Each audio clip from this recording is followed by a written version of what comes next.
Oh, hi, Dave.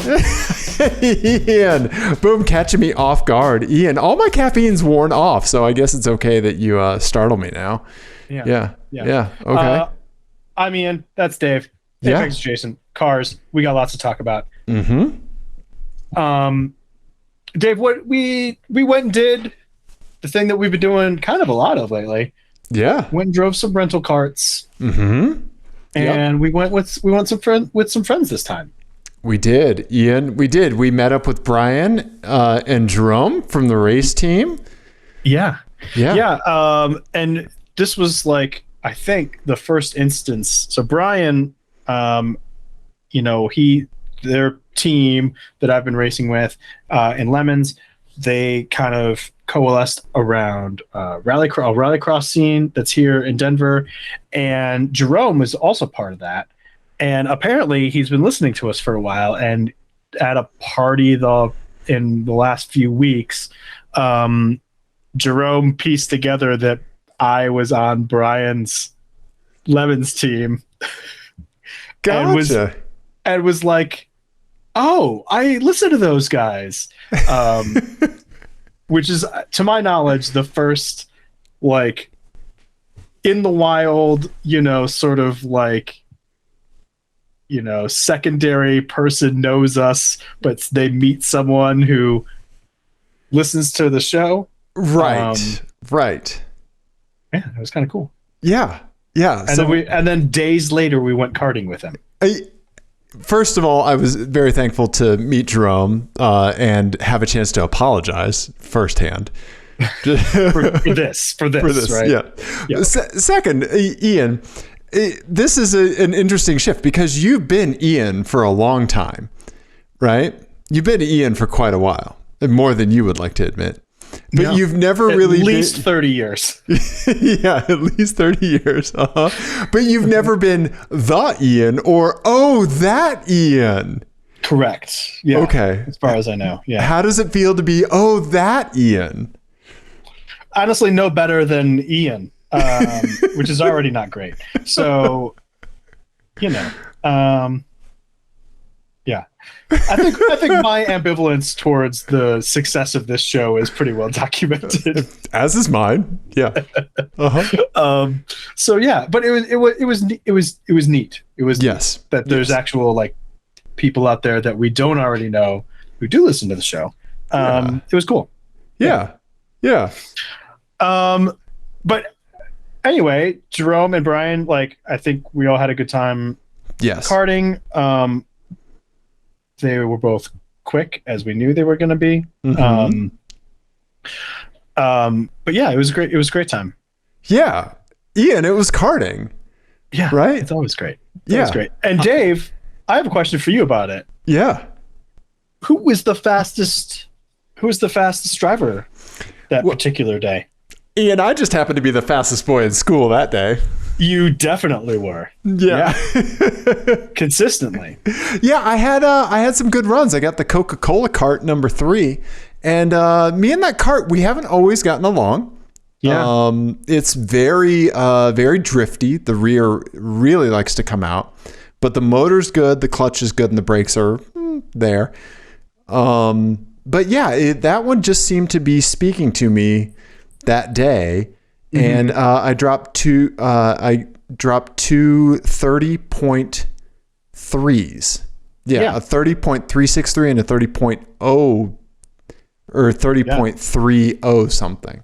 Yeah. Extremely respectable times. Yes. Thank you. And I will say, I think that the thing that I've noticed with you lately, with your drive, with the carts, is that your consistency that's the gear that you've unlocked. You're not like absolute. I don't think you're any like absolute over one lap faster lately than you have been for a little while. Yeah, I've been plateauing in this 30.3 to 5 to 6-ish. Yeah. Area. Right. Yeah. Which is still, it's super fast. But if you can do those laps over and over and over again, and more importantly, across different cart characteristics, which is the real big thing, like adapting your driving style to fit the cart that you get.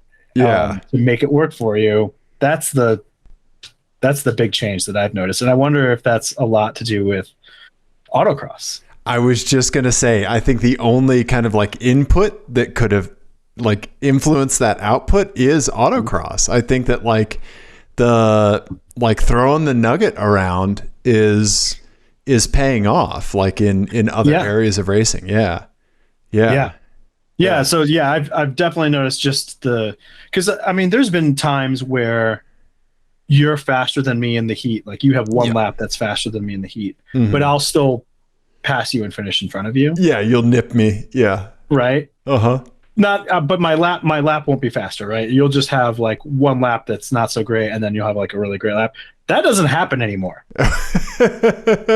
You know, and I was thinking about that when I was editing this video. That's why I put it in there. Okay. Let's talk about this. So we put up a video that was us bantering back and forth while we were karting, which is a lot of fun. You should go check it out. Yes. But the thing that I noticed is just how like consistent our gap is, you know. Yes. Like it was just a really it's been a lot of fun to be able to just be nose to tail with you now.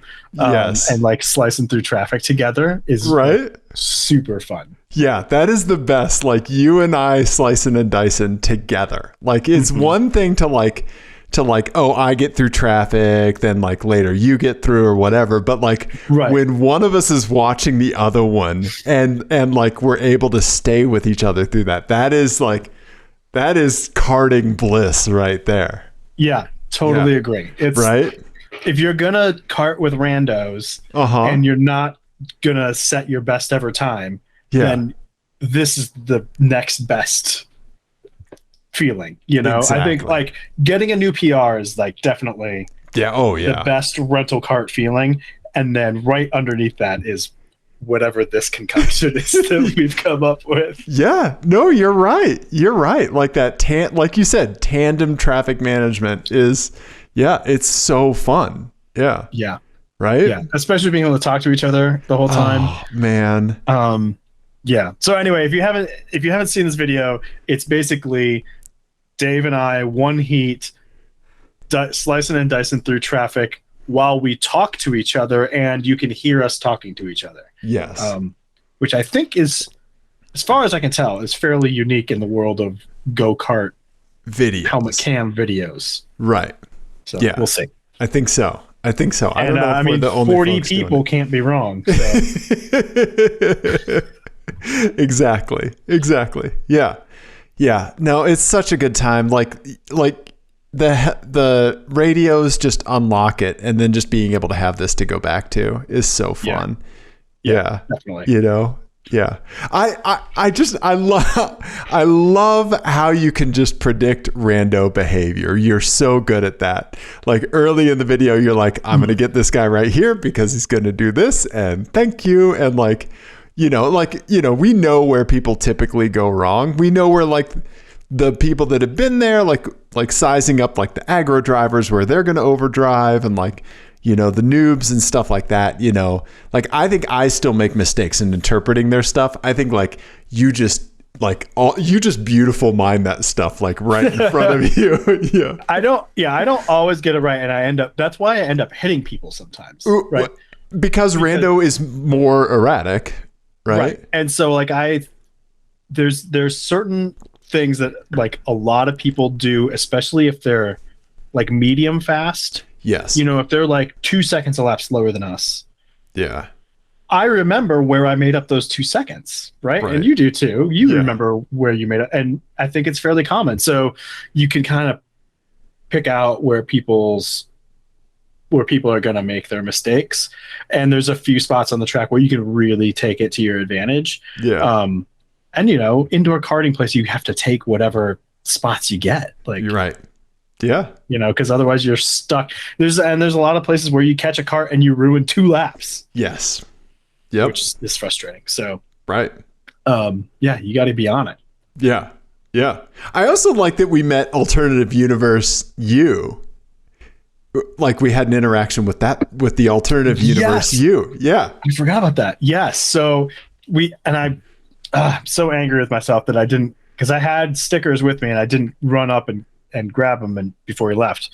But so my love for, having a work meeting end a few minutes early and then going to the go-kart track on the way to the airport on a business trip is well pretty well documented. Yeah. And we saw one guy who was there, rental helmet, business casual, by himself. Yep. He was not with the group.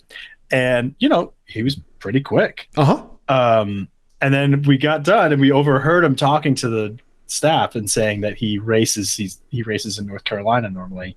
And I was like, oh man, I do the same thing. The same thing.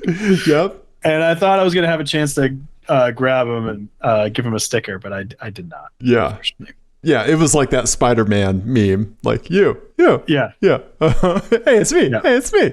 Yeah. Yeah. Uh-huh.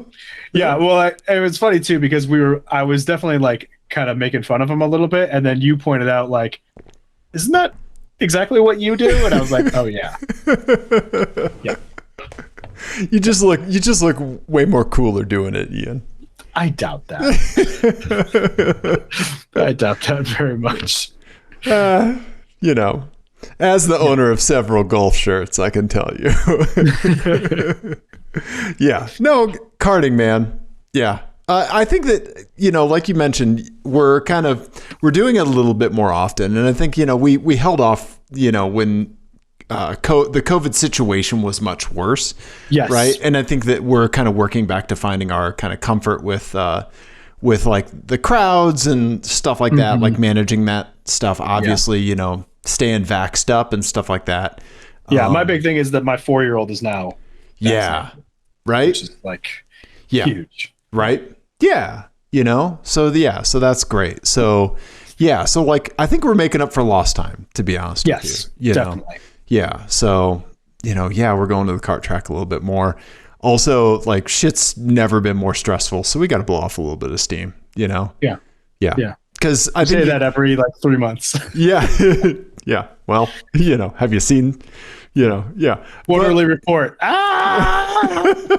Exactly. Right. Yeah.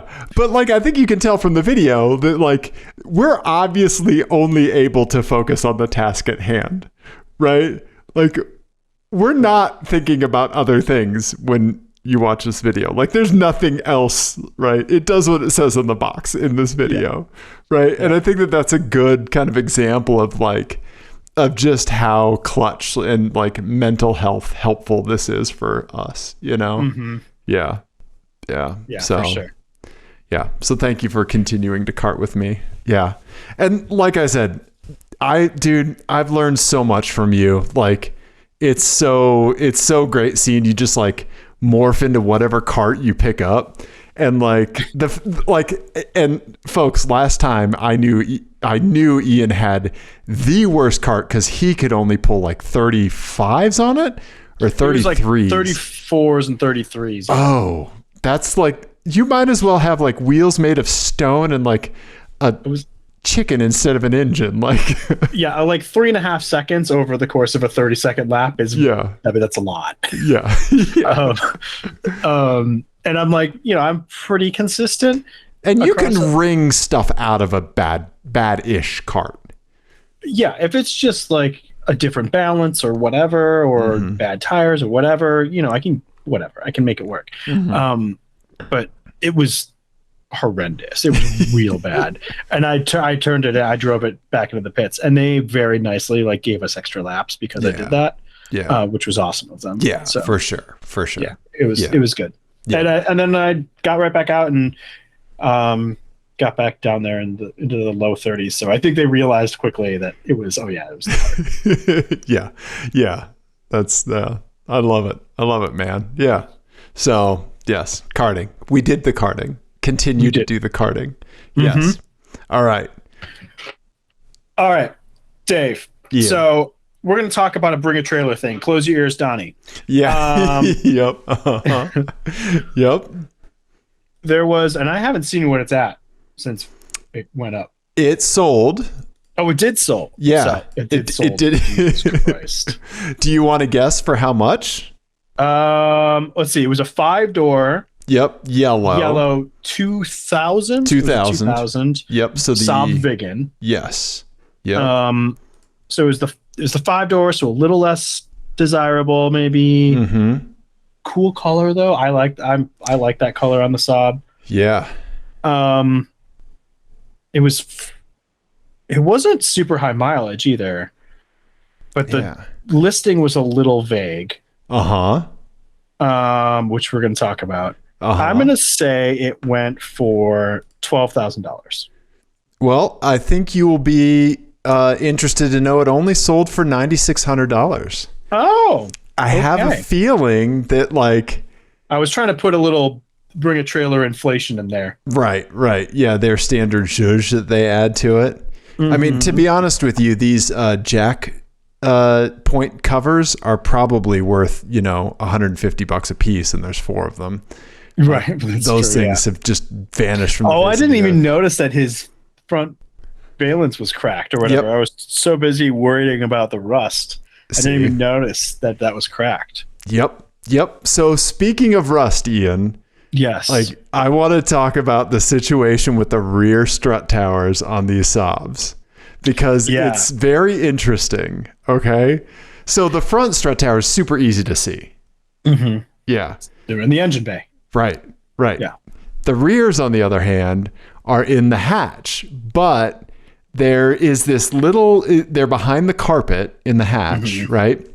But there's this little kind of line, this upside down U, it pressed into that carpet, and you have to cut it in order to flip it down to look at the strut tower or to get a wrench in there. Otherwise, you're taking all the carpet out.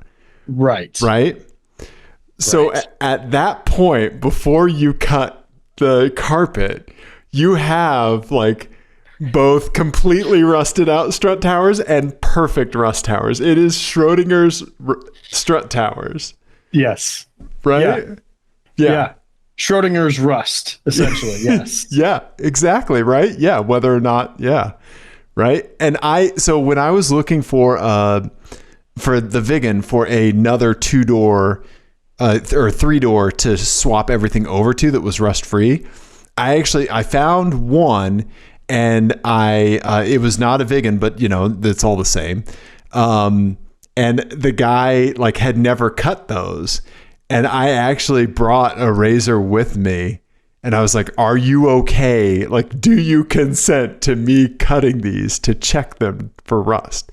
Yeah. And I was like, because otherwise we have to pull all the speakers off, all this carpet out. He was like, "Yeah, go ahead, cut them, rust." Right. Man. Yeah. And so I knew this from, Yeah. And from just being in a 50-mile radius of me. Yeah. And so when this listing went live, the first thing I did was Control F for rust and then started scrolling and looking for pictures of strut towers. Now I didn't see, did anyone else comment on that? And did they eventually add a picture of the rear strut towers? I had checked back after a little while, but I didn't see it. Yeah, rust on the trunk floor, but that's in the description. And the spare tire well, which made me worry about the strut towers. Strut towers, right? Right. Yeah, the spare tire well is definitely a super low point, and water always leaks in from the taillights and collects there. Mm-hmm. But still, nobody mentioned the strut towers. Yeah. So who knows? You just that needs to be your whole, you need to create an account on Bring a Trailer just to comment on these things. And that's the only thing you comment on, just every Saab one. What about those strut towers? Yep. Pics. Yeah. I'm like one of those gross dudes on the internet asking a woman for pics or something. I'm like, yeah. It's your equivalent of feet pics. Strut tower pics, please. Yeah. I'm entitled to them. Right? Yeah. Beautiful strut towers. Can you see from here if Yes, this is my other favorite detail is the speaker held in by the duct tape. Amazing. But can you see from the trunk pictures if that had been cut? Oh, look at that. They have. Yeah. Yeah, look at the little flappies. But I think it had coilovers, so it must have. They must have done it to put the coilovers in. Yep, they did. Yeah. Yeah, you either have to pull that carpet all the way out or cut. So they cut. Interesting. Yeah. Yep. Oh, Schrodinger strut towers, man. Yeah. Well, if you're just listening and you really want to see what the thing is, you can go to the YouTube and we have a picture up of the of the strut tower access points. Yep. It's hilarious that they would like put those little indentations in, like here's where you cut when you need to do the struts. Honestly, that's great. I wish, you know, that's like, I don't know. I run into this all the time in my line of work, and I think most people who have some sort of engineering, even though I'm like a fake computer engineer, you know, any sort of engineering discipline, you have this divide, right, between like design and then operations. Sure. And a lot of times you have there's like the hubris of the designers of like, well, I'm just going to make it so it will just function as intended. Right. And then people who work in design or work in engineering but have an operations background do this sort of shit where you're like, yeah, that's cute, but it's going to break later. Right. And when because I am but human. And I will have fucked up. Right. And so you will need access to fix my fuck up. Also, this is a wear item, so it's not quite that. But you know what I mean? Like, you can tell when people put those sorts of thoughts into design, and it's always like, see what you did there? Yep. And I appreciate it. Yeah, for sure, right? Yeah. I like the little, it's kind of like a Saab way of solving it, right?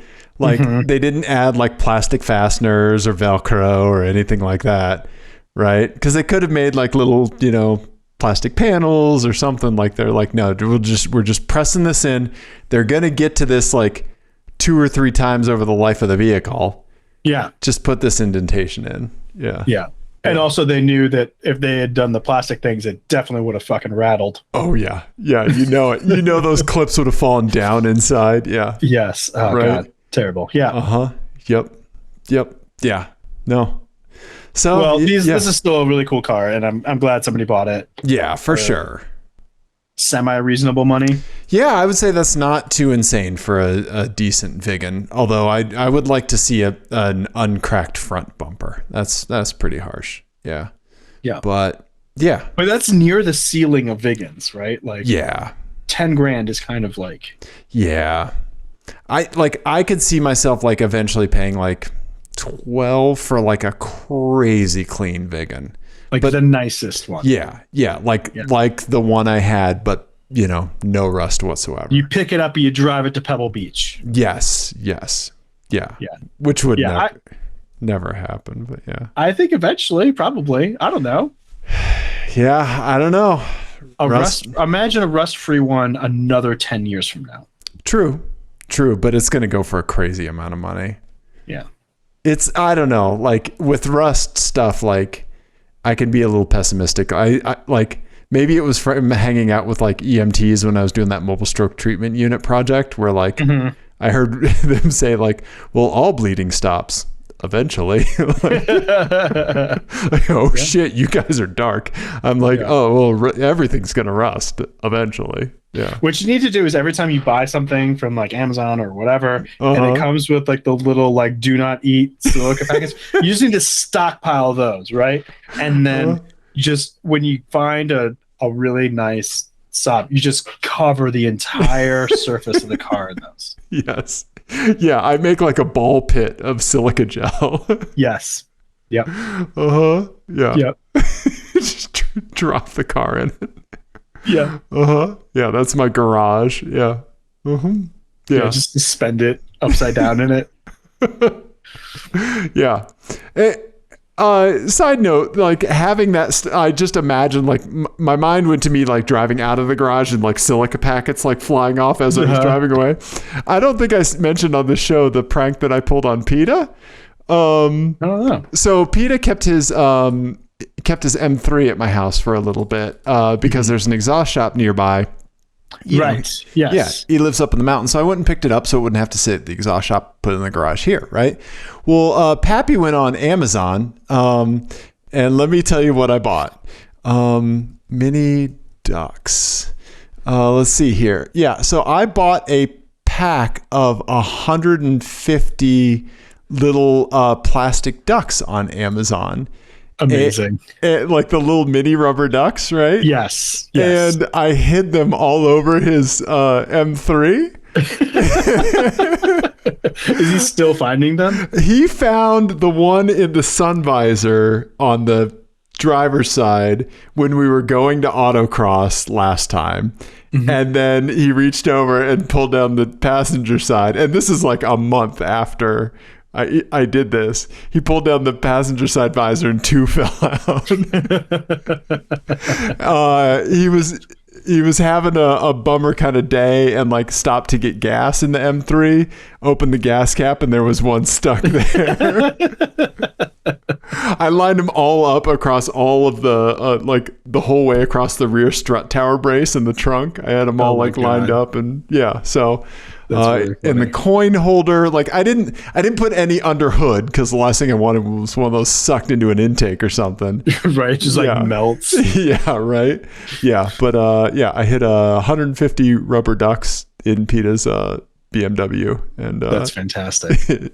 So do that to your friends because it's only $12 on Amazon to get a whole bunch of ducks. So yeah,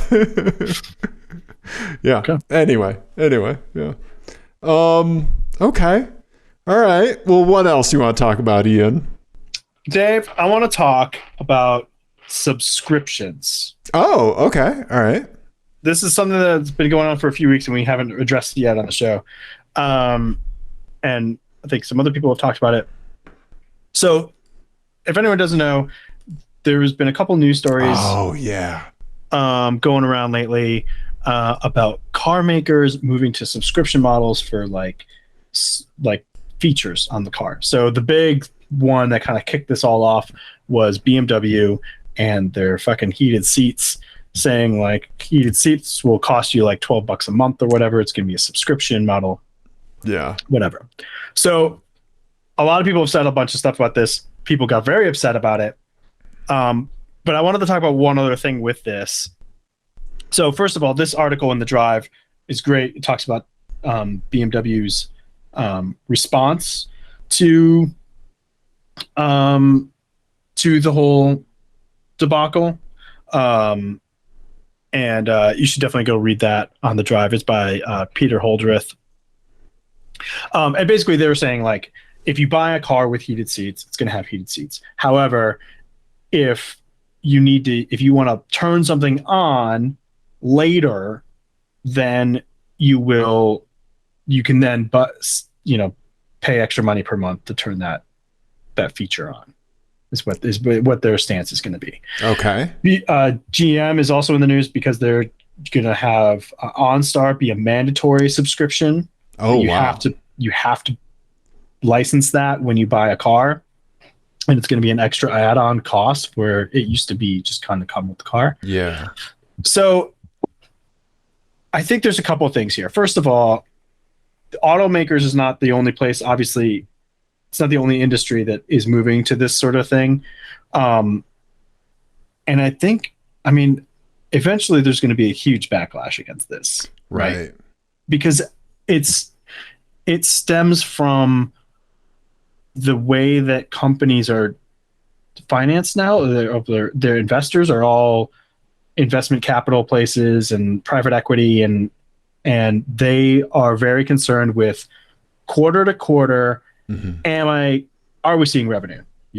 Right. And they don't give a shit about what the company's customers feel about them because they're not involved in that at all. And they just have like way outsized influence in the whole transaction, right? Between workers and executives and customers and investors. Investors have way more influence than they should. And their whole thing is quarter to quarter, we need revenue. Right. And so this is what companies are doing to respond to that demand. And eventually what it means is that you don't, as a consumer, own anything. Right. You can't actually own anything. And this is going to have implications for modifying cars eventually, right? Because if everything is a licensed feature, if you're licensing whatever the feature is, the car has to be connected back to home base because it's the only way you can do enforcement, right? Yeah. Otherwise, people would just unlock it with a ECU flash or whatever. So it's always going to now be connected back to home base, which brings up a whole bunch of privacy concerns. How are they handling this data? Like all of that stuff on top of, eventually it's going to make right to repair even more fraught of like, are we going to be able to modify cars in the future? So this is dangerous and bad on lots of levels. Right. I like, my mind went a couple places.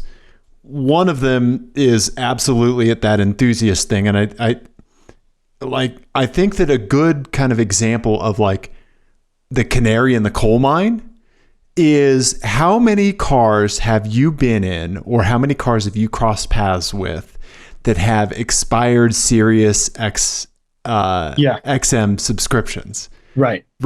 Because everybody just used the free like year or two, right? Like just about no one pays for it. Yeah. Right. That's for me. Well,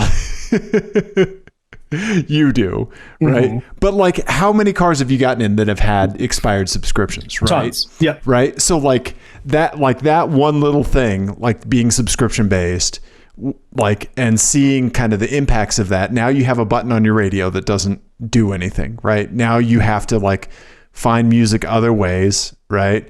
You have to like, you didn't own any of that data that you were previously consuming from the Sirius XM streaming, right? And and that's just for something as like inconsequential as your stereo, right? Like being able to hear some sound from a specific place, right? Now, if you like just map that over things like radar active cruise control, heated seats, like all of these features that like can make or break your experience with a car, right? Mm-hmm. You know, like it's going to be nuts. It's going to be nuts because like the electrical part of me says like, well, you just need to send like 12 volts to a heating coil and you're going to have heated seats, right? Yeah. But then like knowing how complex the electronics are and how many fucking sending modules and like all of this stuff. And in some cars, there's no buttons for the heated seats anymore. It's all through the UI. Right. So, I mean, there's a whole thing. You're going to see like add-on physical switches that supplant this stuff that's all just like hacked into the car. Like, fires resulting from those. Yeah, you're going to see, there's going to be a couple fires. Yeah. You got a warm tuchus and you got a real warm tuchus. Yeah, right? Because it is really something as simple as like sending 12 volts somewhere, right? Yes. Right. Yeah, that's all it's ever been. I mean, exactly. So like, why does it need to go to home base, right? Why does it need to be a touchscreen control to begin with, right? Yeah, that's a whole other discussion. Right. Yeah. And I just want to say, like, this is not us being like Luddites or like the way it used to be or whatever. There are definite, advantages to having computers in cars. Obviously. Yeah. Right. But the idea that everything needs to be a subscription, I think is just really like pernicious and awful. And just a way to like squeeze more money out of the consumer. And I don't think companies like being in this position either. I honestly don't think that BMW can't be excited about this. Right. Yeah. They can't be, but I think they're boxed into this sort of dumb decision, just by the way that the world of finance works now, which is real fucking dumb. Right. I've seen one tech company's culture massively shift because of that. You know, I work closely with several people from that company, and it's shifted like since the subscription model began. Doesn't seem like as fun of a place to work. There's like there's some good innovation and stuff going on, but like it seems like it's just different now. Like the tone is different. And it's across industry. Like it's huge in my industry, so that's why like I've been thinking about this a lot. But you know, it's if you think about things in your life that you pay monthly for now, versus how many things you paid monthly for 15 years ago. Right. I mean, it's huge, right? It's a huge change. You know, even just your TV, like my TV drives me fucking bananas because now the new Android TVs, you cannot turn off the ads in it. You cannot get rid of the ads on the home screen, right? So my TV, you know, you used to buy a TV, and it's actually a good analogy for the car too, because you would buy the TV and you would get the thing that you thought you were going to get out of the box, right? You would get the 4 channels or however many channels or whatever you hooked into it, you would get. But that's not the case anymore, right? So now my TV makes money off of me when I purchase it. Right. Every time I turn it on, because it serves me fucking ads. Right. Which drives me crazy. And then all of the subscriptions that I buy, those also make money for Google because I install those through the Play Store, and they have to pay Google to be in the Play Store. It's crazy. It is. First of all, Pappy needs to get Pi-hole over there because that'll take care of that piece. But no, you're exactly right. Like it's not a single point of sale interaction, right? Right. Yeah. Right. Like so musically, I get on like weird nostalgia trips. Go figure, right? Yeah. And I went down a nostalgia rabbit hole for like some like very specific drum and bass stuff a little while ago, right? And I was seeking out these 3 albums. One of them is not even worth mentioning, but all 3 from a band called We, W-E. Imagine how hard that shit is to find on the internet, right? Yeah. I don't know. You've probably heard of them. They're like some of the pioneers of like ambient, like the chilled down drum and bass stuff, right? Yeah, I've heard of them. Yeah, they're right up there with the for finding for ungoogleable names or chick. Yeah, exactly. Like, great job naming your fucking band, guys. Yeah, let's make sure. No wonder you're obscure and broken up. Yeah, right. Yeah, and on top of that, my favorite album of theirs is one called As Is. We As Is. Jesus Christ, like throw me a fucking bone here, right? Right. But only their bad album is on Apple Music, any of the subscription stuff, right?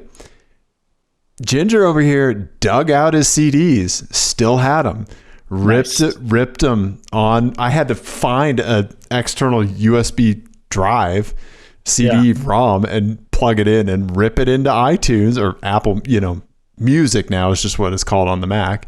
And and then I sync it over to my tablet that I have in the Abarth, and that's how I have We on the go. Physical media, man. Do you remember how there's albums right there? Yeah. Right. Well, and do you remember how like up in arms people were about like DRM? Yeah. Right. Digital rights management or whatever. Imagine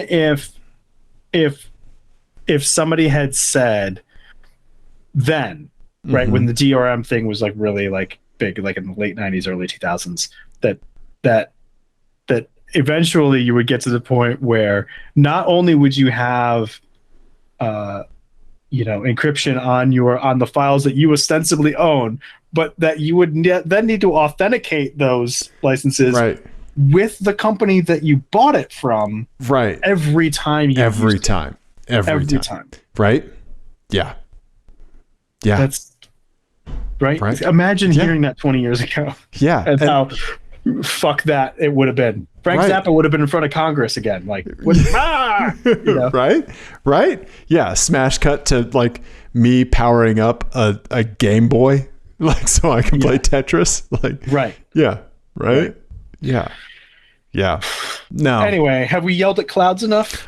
Well, I think that the Trojan horse for this kind of like subscription stuff is that they're saying like people will try, like, I'm snapping myself into the shoes of the salesperson, right? Okay, so pretend I'm a sales weasel, right? Whatever. The way that they would try to justify something like this is like, oh, if you can't afford, like, you can afford this car, but you can't afford these things. Down the road, where, when you're making more money, you get a promotion, whatever, then you can turn on this stuff and have that, right? Like, you can, instead of having to trade in an entire car, right, you could just turn on this stuff, right? Yeah. And I hate that. Like, it feels slimy to me.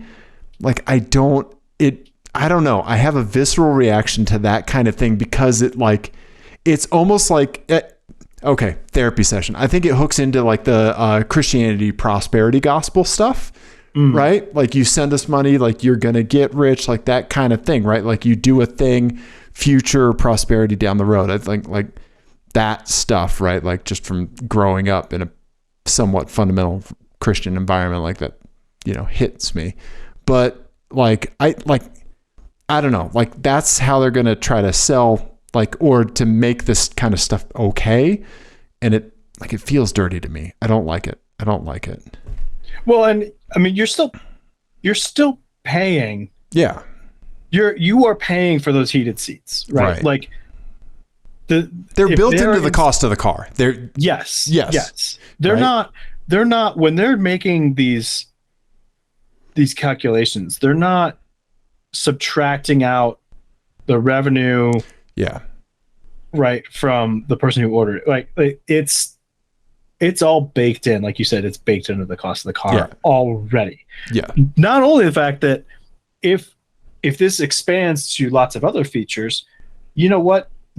If they're physical features like heated seats, then you're paying for it in terms of weight and gas and everything else. Like, the idea that you're gonna, I don't know. There's a concept in my industry of like pay as you grow, where like if you're gonna use a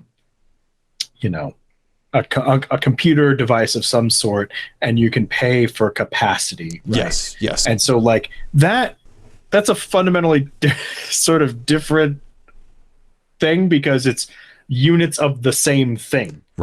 Right. And so this physical box is capable of this much, but you only need half of that. And so you're only going to pay for half of that plus the cost of the hardware. Right. That sort of makes sense. But here, where you're talking about like all these disparate parts and pieces, like, there's no way they're not already building all that in, and you're already paying for it. Right. Several times over. Yeah. So yeah. Right. It's insane. Yeah. It kind of goes back to like the extended warranty, like the quantity of people that aren't ever filing a warranty claim, right, but have purchased the extended warranty, right? Like paying for the subscription, like never using it, and the fact that model like even exists. I don't know. Yeah. Eventually, if this seeps into every aspect of your life, eventually there's going to be a point where it's not sustainable anymore, and people. And also, I think there's going to be automakers, or there's going to be people in every industry who are like, you know what, we can probably appeal to people by saying, here's a thing that you own. Right. Yeah. I mean, like, look at like, what is it? Good Old Games, right? That digital video game storefront. Like, that's their whole thing, is like, you buy it, it's DRM free, you own it, right? Same with the Humble Indie Bundle stuff, right? All of those kinds of, like, that culture of like, No, like you own the thing, like, and having a company like have that as being part of their, like, the whole appeal of buying something from them, you know? Yeah. Yeah. Like, you know, the digital storefronts that we buy music from, like where we get the album and then, hey, you get to download the MP3s for free. Right. Yeah. You know, like that kind of stuff. Like, yeah, there's people that hinge their entire existence on that kind of like white knighting, you know, consumer space. Right. Yeah. Yeah. Yeah. Well, but it's not even white knighting. It's self-serving as well. Right. It's a, you know, there's a reason that like there's some stores or businesses or whatever that really pride themselves on customer service. And it's not because they're altruistic. It's because they see that like no one else is doing it and people fucking appreciate it. Right. Right. They appreciate being treated like human beings and not ATMs. Right. Right. No, that's a great point, Ian. That's a great point. And, you know, eventually the fucking brain geniuses over in the private equity world are going to figure that out, I guess. They're supposed to be the smartest people in the room, so I'm told. But they have not figured out that people don't enjoy this yet. Right. So, I don't know. So real quick, let's talk about back-end infrastructure, right? Because I think that we've seen stuff happen in the video game front where, like, you know, the Xbox network shutting down, the PlayStation, right? Yes. The PSN network shutting down, like all of that stuff. Let alone hacks. Right. Right? Yeah. Yeah, exactly. Right? So, like, who better to equip, like, legacy tech architecture than automakers? I mean, come on. GM. Jesus Christ. Right? They're going to be getting consultants from, like, the banking industry, and the banking folks are going to be like, have you heard of this thing called VMS? Open VMS. Right. Well, and think of the layers. Think of all the layers that are going to be involved in that. Yeah. Right. Because not only is it going to be GM's systems that will eventually be, or BMW's or whoever's, an automaker's systems being legacy and all that. But and the UI and the brains of it is Android or Apple or whatever. Right. Because that's starting to happen now too, where you have like outsourced stuff. Right. I mean, imagine somebody's car hasn't been updated in 5 years. Right. You know, and 15 years from now, their heated seats stop working. Right. How is that going to happen? Yeah. Right. Yeah. How is anybody going to untangle that fucking mess? It's going to be like the Sirius XM thing where, like, I mean, Sirius XM is still around, but like people are just going to be making compromises, and like the investor douches are like going to say, well, then, like, they're going to want to buy a new car. They're going to want to upgrade. Right. So like the kind of like throwaway culture, disposable, like commodity stuff. Right. That's just going to like keep getting bigger and bigger. And like, we've already seen tiny kind of like glimpses of that. Like, you know, like, would you buy an Audi after, I don't know, 120,000 miles? Right? Like, timing chains, firewall, like all that stuff, right? Like all of these things where they're like, it's an obvious indication that they don't care about it after X point, right? Well, yeah, they don't care about it after a quarter from now. You know, that's what they care about, the next earnings call. Yeah. And that legal liability. Yeah. Yeah. But you know what that brings up? It does bring up a funny point too, of like, imagine what the Craigslist ads of the future will be. Right. Of like listing out all the subscriptions that can be reactivated, are currently active, and just can't be reactivated. Right. Yeah. And just untangling that mess. I mean, already, if you want a specific trim level of a car, it's already like a, you know, that's a job for you to go seek that out. Yes. Imagine now you have to find a specific trim level and active subscriptions. Right. Yeah. What a fucking nightmare. Right. Anyway. Yeah. And everything's dumb and getting dumber. And here comes you and I in our fucking tiny little toot hatchbacks, fucking blazing down the road with your heated seats. I don't have them in my Abarth, but I do in the Lex. But yeah, right. Yeah. You know what? We need to buy loaded up luxury cars and just preserve them. Right. Yeah. We need to buy like 2013 Lexus LSs with all S-classes. Yeah. All the bells and whistles, right? Mm-hmm. Put them in your silica gel garage. Right? Yeah. Yeah, I think you're right. I think you're right. I think just having like the most stuff that you own, that nobody can take away from you, right, will become very valuable very soon. Yeah, I think you're absolutely right. Ian, I have MP3s like that are still like, I mean, that I probably encoded in like 2003, maybe. Some. Oh, yeah. I have some from before then. I have some from the late 90s still. Yeah, right. From like pre-Napster. Yeah.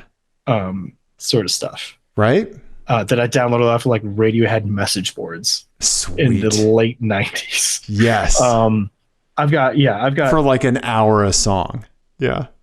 Oh, I used to queue up downloads like 3 or 4 songs, maybe 5 songs before I went to bed. And I would always make sure I was the last one. Yep. With the computer. Yep. So nobody would pick up the phone. Yep. Yeah. I would queue them up and I would go to bed. Yep. And that would have been like 2000, 99, 2000, somewhere in there. Yeah. Right. Yeah. I don't know. Yeah. This is stupid though. It is. It is really fucking stupid. I didn't intend for us to spend this much time on it. No, that's okay. That's okay. We talked about fun stuff like karting.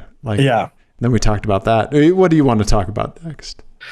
Well, I think we're closing in on an hour. Should we Jesus.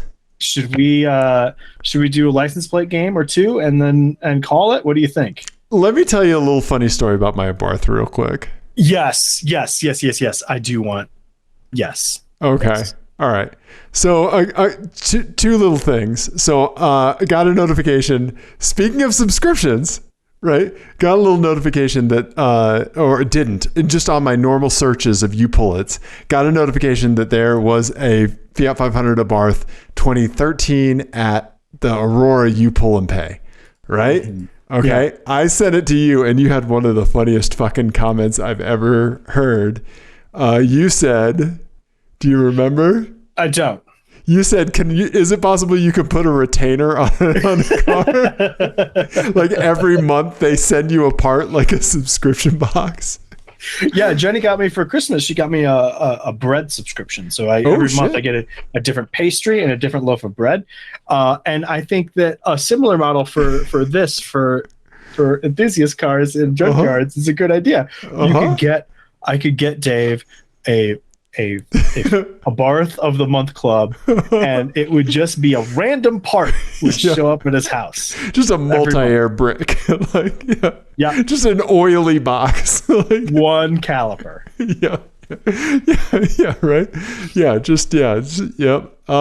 So I went and checked it out. Right. It was on. One good thing about the U-Pull-It yard is they tell you how long it's been in the yard.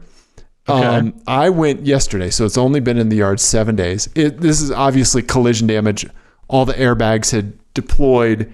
They were all cut out of the headrest. Interesting knowing where I have airbags and stuff in my headrest, right? Yeah.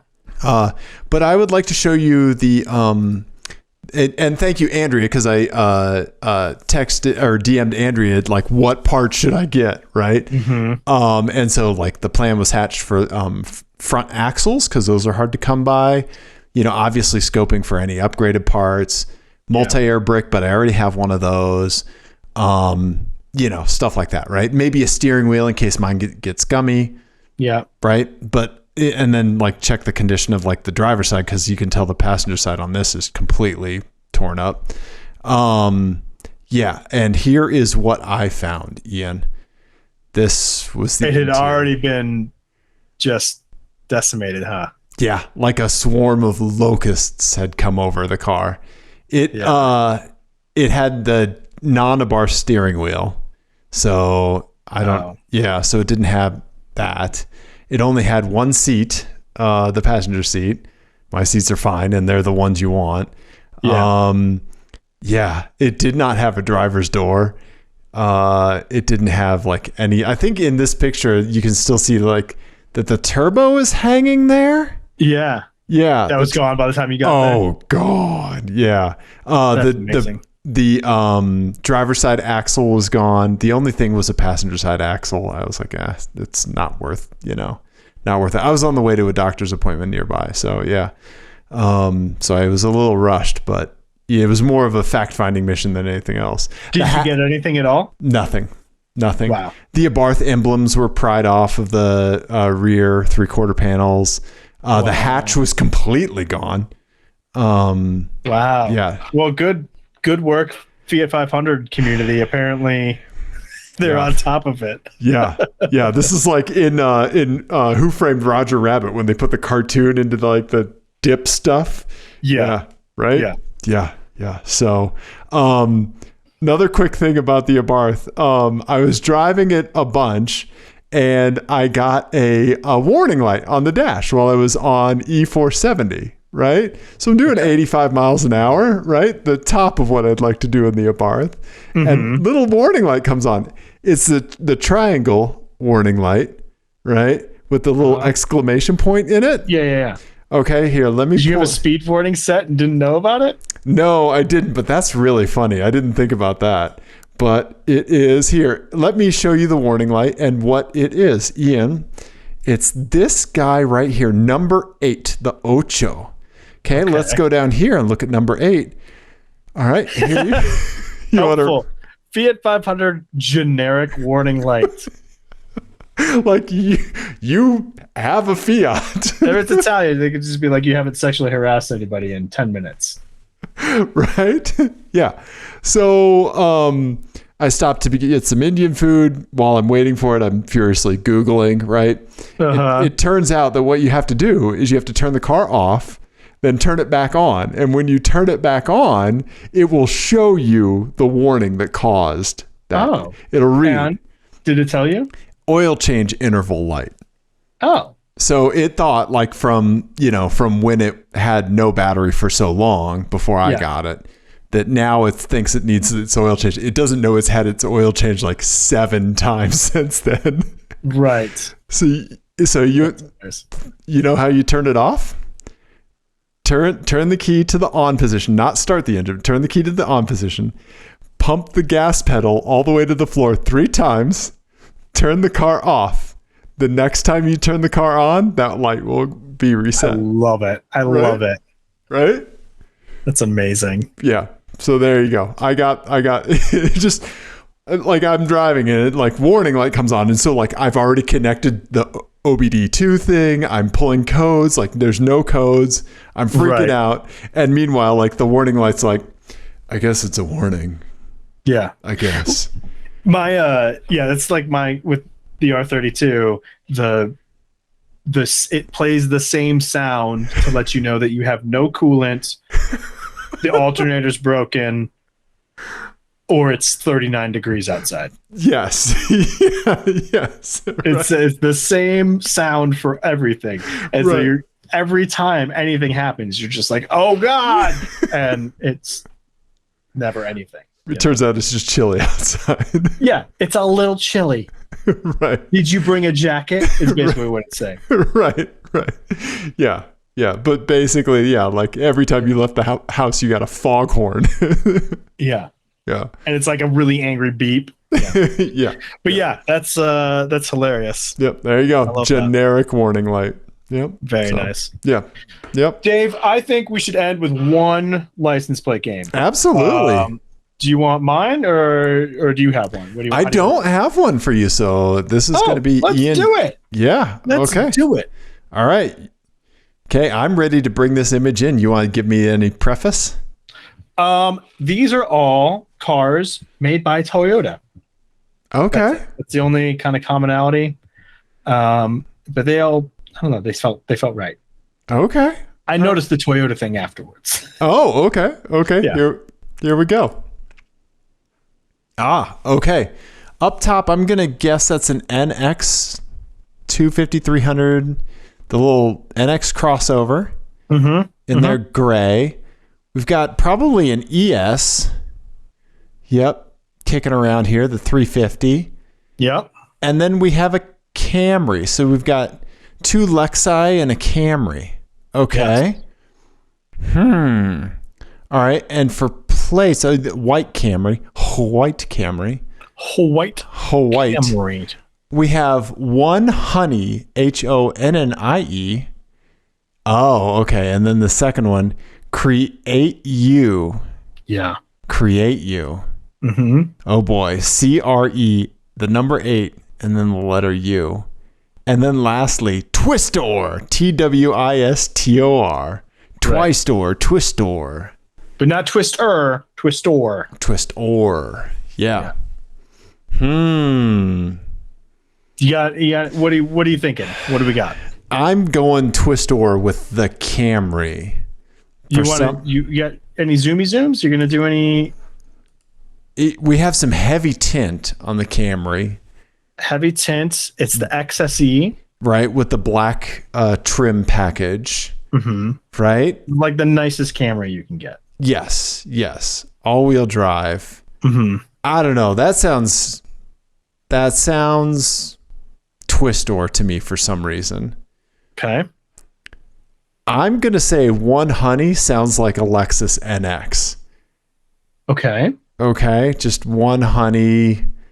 Like maybe somebody bought that for their wife, side piece, whatever. Right? Yeah. The side cord that they're shucking. This is much more risque than you usually go in these. Wow. It's an NX. It's an NX. It could go a lot of I like how like you see a Lexus NX and you're like, I know what you do. Yeah, you dirty person. That's where your mind goes when you see a Lexus NX. That's interesting information. Okay. Yeah. Yeah. Yeah. A little too Stepfordy, right? And then I think that maybe these are in order. Create You would be the California black plate Lexus ES. Okay. Yeah. All right.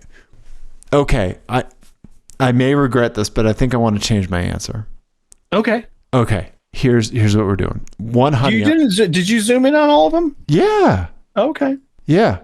One Honey I'm sticking with on the NX. Okay. It's got this. Thank you for prompting me for that. It's got a bedazzled license plate frame. It's one Honey. Okay. All right. I think Twistor might be the ES. Okay. Hear me out. I think that this is Bill Paxton's former assistant, second AD grip best boy, someone that loosely had something to do with the film Twister. And those residuals are paying for this Lexus. Yes. Okay. Yes. Yeah. Okay. They gaffed one light in the Twister movie, right? Okay. Yeah. They did 5 seconds of craft service, right? Right. Yeah. Right. But they somehow negotiated their craft services, but they somehow negotiated residuals.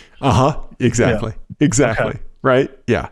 And then that would leave Create You on the, which is just a disgusting fucking plate, on the Camry. Okay. Yeah. That's just because I like the story of the Twister and the California plate. Yeah. Okay. All right. And there's no plate frames on these bottom two. Correct. And I've got a fucking problem with that. We know. I'm working on one that's just license plate frames. Oh, and I have to match the frame to the car? Yes, because they're like normal plates, but just frames. And I'm almost there, but I'm waiting on a few more things. Yeah, that's a great idea. Thank you. Yeah, great idea. Since you're obsessed with this, but anyway. Yeah. Okay. All right. So you've got your answers in. Yep. The solution is in the Dave Don't Look folder. All right. Here we go. No. Oh, I got Twister right. Yeah, Twister right. I got Twister right. Your answer because you were close to getting nothing. Nothing right. Create You on the Lexus NX. I did not see that coming. Yeah, I think that this is like this is like a very much like you were kind of talking about the energy of like the prosperity gospel and all that sort of thing. Yeah. I think that is Yep. the energy. The Lexus, I took my kids to the bagel shop down the street Uh-huh. for breakfast the other day, and we were sitting outside eating our bagels, and that pulled up right. Like I took this from my seat, Okay. and I was just like, "Thank you." Clickety click. Yep. Yep. Thank you, psychopath, for parking near me and my children. Yes. And then the middle one that was sent to us by Tony Oh. on Twitter a long time ago, and I just got around to using it because it kind of fit, I felt. Yeah. Thank you, Tony. Yeah. Thanks, Tony. Yeah. Yeah. And I saw Yeah. the bottom one too. Anyway. Nice work. Yeah, thank you. Yeah. No, I saw a Cadillac Escalade forever ago that had a license plate that said "See why I pray," and I just wanted to murder that person and their entire family.